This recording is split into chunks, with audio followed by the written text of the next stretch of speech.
인생이 무엇입니까? 막연한 질문이긴 합니다만 인생은 여행을 준비하는 과정이라고 할 수 있습니다. 그것이 성경이 가르치는 인생입니다. 사도 바울은 디모데후서 4장 6절에서 이렇게 하나님의 말씀을 전하고 있습니다. 전제와 같이 내가 벌써 부어지고 나의 떠날 시각이 가까웠도다. 이렇게 말씀하고 있습니다. 인생과 전제가 무슨 관계가 있느냐? 사도 바울은 인생을 하나의 제사로 비유했습니다. 구약시대는 하나님께 제사를 드렸습니다. 제사를 드리는데 전제라는 그 순서가 있습니다. 희생 제물을 하나님께 드리는데 맨 끝에 오는 순서가 전제입니다. 전제는 포도주를 그 희생 제물 위에 붓는 것인데, 전제를 드릴 시간이라는 것은 인생의 끝이 왔다는 것입니다. 죽음이 가까웠다는 것입니다. 그런데 사도 바울은 그 죽음을 떠난다고 말씀합니다. 나의 떠날 시각이 가까웠다고 되어 있습니다. 어디로 떠납니까? 세상을 떠나는데, 세상을 떠나는 것은 확실한데 어디로 떠납니까? 사도 바울은 천국으로의 여행을 지금 말씀하고 있는 것입니다. 모든 사람은 다 별세를 합니다. 그러나 어디로 가는지는 정해져 있는 사람이 있고 정해져 있지 않는 사람이 있는 것입니다. 어디로 갈 건지 정해져 있지 않은 사람은, 모르는 사람은 죽음에 대해서 매우 두려워하고 또 죽음을 부정적으로 생각합니다. 죽는 것은 말도 하지 말라고 합니다.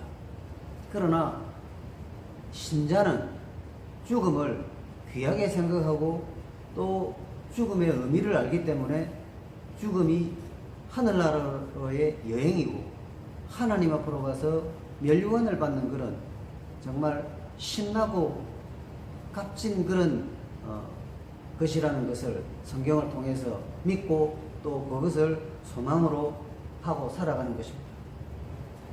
그렇다면 이 죽음이 왜 모든 사람에게 똑같지 않느냐 하면, 신자는 이 세상에서 예수를 믿기 때문에 죄를 다 해결하고 이 세상을 떠납니다. 예수를 믿으면 예수님께서 십자가에 흘리신 그 보혈로 말미암아서 어렵게 됩니다. 어렵게 되기 때문에, 어렵게 되면 예수님으로부터 무엇을 받게 되냐면 이 세상에서 새 생명을 받게 됩니다. 그래서 원래 육신의 생명과 새 생명, 그래서 신자는 생명이 두 개입니다. 그 새 생명을 다른 말로는 영혼이라고 합니다. 즉 영혼이 죽었는데 영혼이 살아나게 되는 것입니다. 예수님을 믿으면 영혼이, 죽었던 영혼이 살아납니다. 그래서 생명이 두 개가 됩니다. 그럼 신자에게 죽음은 뭐냐? 그냥 새 생명은 하나님께로 가고 육신의 생명은 그냥 흙으로 돌아가는 아주 단순하고 간단한 일입니다. 죽음은 하늘이 무너지고 청천벽력 같은 그런 것이 아니라 신자에게 죽음은 그런 것입니다. 그냥 육신에 그 붙었던 것들이 이제 떨어져 나가고 흙으로 돌아가고 그 본래 핵심, 즉 영혼이 하나님께로 가는 것입니다. 영혼이 하나님께로 가는 것을 사도 바울의 표현을 우리가 쓴다면 여행을 가는 것입니다. 어디로 가는 것입니까? 하늘나라로의 여행을 가는 것입니다.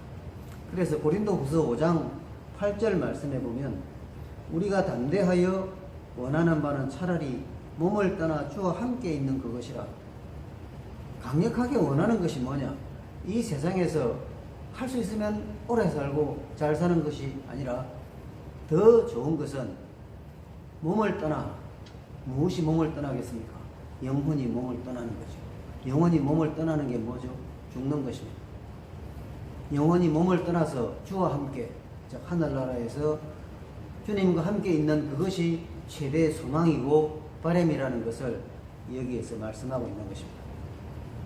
이것이 신자가 이 세상에서 하나님을 믿고 살기 때문에 죽음이 천국으로의 여행이 된다는 것을 말씀하고 있는 것입니다. 그렇다면 불신자는 어떻습니까? 불신자는, 신자는 생명이 두 개인데 불신자는 생명이 하나뿐입니다. 왜 하나뿐입니까? 불신자에게는 육신만 있습니다. 영혼은 없습니까? 있기는 있는데 죽었습니다. 죽어 있기 때문에 생명이 하나라고 말하는 것입니다. 에베소서 2장 1절 말씀해 보면 그는 허물과 죄로 죽었던 너희를 살리셨도다 라고 말씀합니다. 허물과 죄로 죽었던 너희, 그러니까 지금은 아닌데 옛날에 허물과 죄로 죽었었다 이거죠. 뭐가 죽었을까요? 육신이 죽었을까요? 아니라 영혼이 죽었다는 뜻입니다. 그래서 예수를 믿지 않으면 허물과 죄가 그대로 있습니다. 다른 방법으로는 죄를 씻지 못하지 않습니까? 그러니까 그대로 있으니까 허물과 죄는 사람의 뭘 죽입니까? 영혼을 죽입니다. 영혼이 있기는 있는데 죽은 영혼입니다. 그것은 하나님과 어떤 관계라고 성경이 말씀하느냐면 원수 관계라고 되어 있습니다. 하나님을 대적합니다. 그래서 예수를 안 믿는 사람들은 교회도 미워하고 예수 믿는 사람도 싫어하고 성경 말씀도 반박하고 부정하고 하나님이 어디 있냐고 그럽니다. 그것은 뭐냐? 영이 죽어 있다는 뜻입니다. 영이 죽어 있으면 누구나 그렇게 됩니다. 자, 그렇기 때문에 이제 그들은 이 세상에서 죽으면, 세상을 떠나면, 즉 죽어 있는 영혼이지만은 영혼이 몸을 떠나게 되면 육신은 흙으로 돌아가지 않습니까? 신자나 불신자나 그건 똑같죠. 그러면 그것은 모든 것이 끝나는 것이기 때문에 죽음을 굉장히 두려워하고 굉장히 무서워하는 것입니다. 그래서 불신자의 죽음은 대성통곡할 무서운 일이고 큰 일이고 슬픈 일인 것입니다.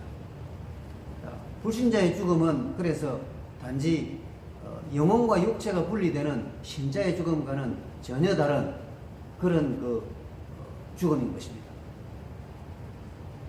그런데 불신자의 죽음은 여기서 끝나지 않고 심판의 죽음으로 발전합니다.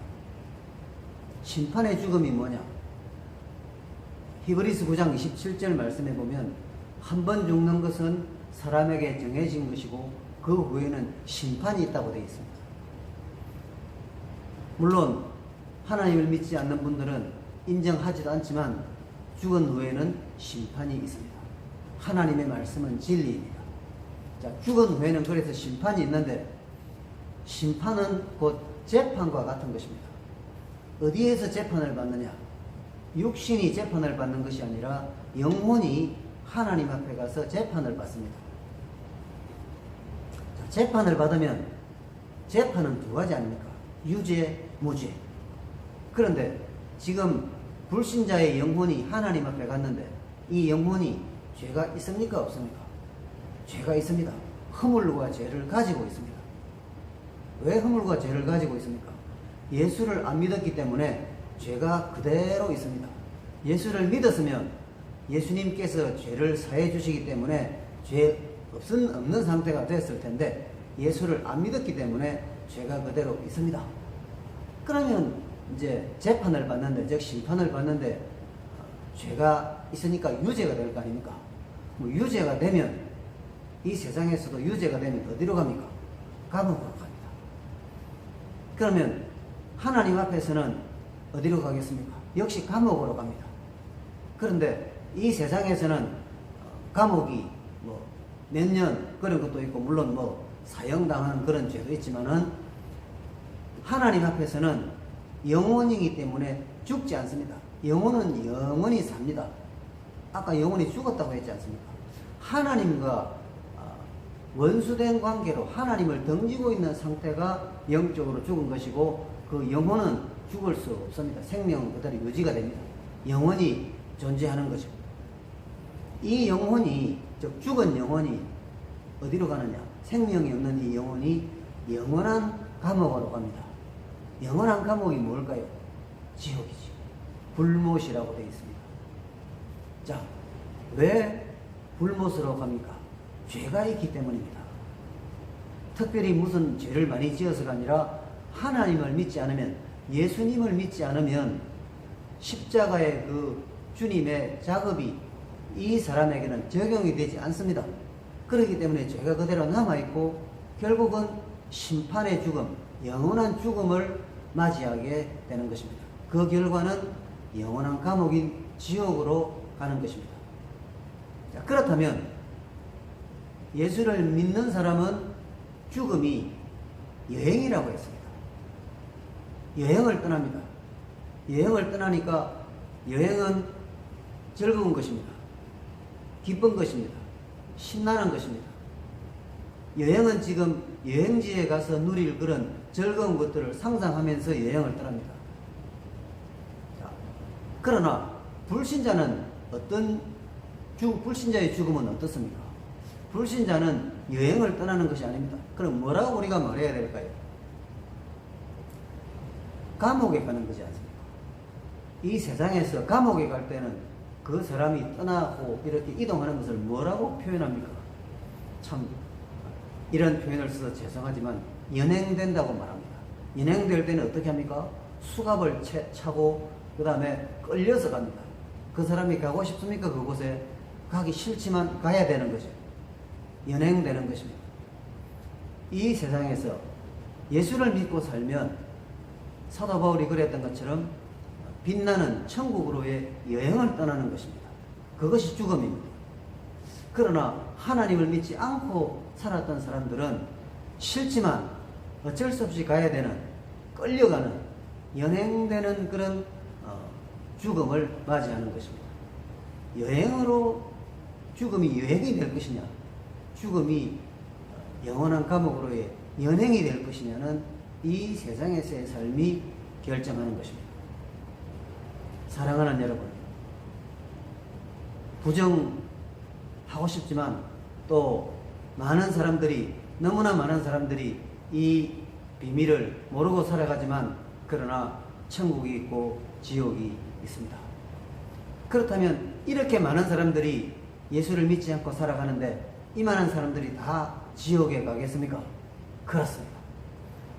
요한계시록 12장 9절 말씀에 보면 마귀를 가리켜서 천하를 꿰는 자라고 되어 있습니다. 온 세상 사람들이 지금 마귀의 꼬임에 빠져가지고 자기 인생을 여행으로 마쳐야 되는데 자기 인생을 연행으로 끌고 가고 있는 것을 알지를 못하는 것입니다. 마귀의 작전이 지금 이렇게 넓게 퍼져 있는 것입니다. 참 무서운 것입니다. 사랑하는 여러분, 이 영상을 보시는 모든 분들께서는 오늘 예수 믿으시기 바랍니다. 교회 나가시기 바랍니다. 하나님께로 돌아오셔야 영원한 나라로 가는 여행의 그 죽음을 맞이할 수 있습니다. 성경 요한복음 5장 24절에 보면 내 말을 듣고 또 나 보내신 이를 믿는 자는 영생을 얻었고 심판에 이르지 아니하나니 사망에서 생명으로 옮겼느니라. 심판에 이르지 않습니다. 재판을 받지 않습니다. 재판장에 가지 않습니다. 왜 그렇습니까? 죄가 없는데 재판장에 왜 가겠습니까? 재판장에는 죄가 있는 사람이 가는 거죠. 언제 그 일을 해야 됩니까? 죽기 전에, 이 세상을 떠나기 전에 해야 됩니다. 이 세상을 떠나기 전에, 이 세상을 살아있을 동안에 예수를 믿으시면 죄가 사함을 받습니다. 죄 용서함을 받습니다. 그것은 예수님의 피로만 되는 것입니다. 그러면 생명이 새로 하나가 생깁니다. 죽었던 영이 살아나는 것입니다. 그래서 두 개의 생명을 가지고 살아가는 것입니다. 그러다가 육신이 이 세상을 떠나게 되면 영이 하나님께로 가는 것입니다. 그것은 여행입니다. 사도 바울은 여행을 떠났습니다. 모든 믿는 자들이 죽음을 여행으로 맞이하게 되는 것입니다. 이 영상을 보시는 여러분도 다 여러분의 죽음이 하늘나라의 여행이 되게 되시기를 간절히 바랍니다.